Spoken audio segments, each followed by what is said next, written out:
Misaotra an'Andriamanitra isika mbola afaka mifampitrotro ambavaka, indrindra miara-miombona amin'izao vavaka zay hanehoantsika sy iombonantsika izao, araky ny atom-bavaka izay hotanterahana.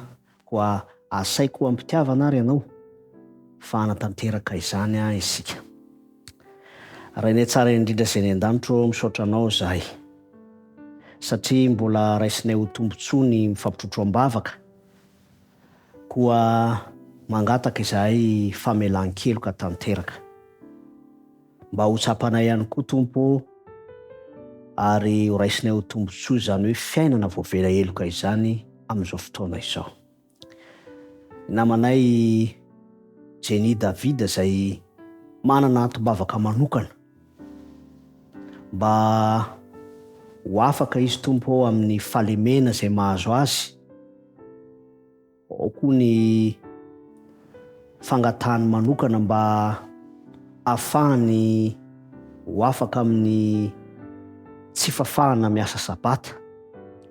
Tompo malalo, fiaikana zany eo amin'ny asa, fandraisana fanapahan-kevitra lehibe izay ilana fanampiana manokana avy aminao fidiranao an-tsehatra, hanolotra vahaolana ho an'izany mpanomponao izany anenao, ka ho tonga fitaratra tokoa izy araky ny faniriany, ary azonay antoka fa avy aminao zany eo amin'ny fiarahamonina misy azy.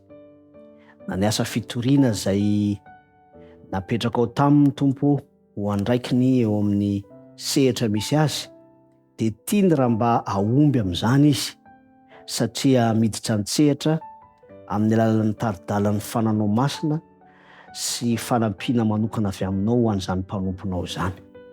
Koa sitrakay ny hametraka ireo antom-bavaka ireo amin'ny anaran'i Jesosy Kristy. Amen.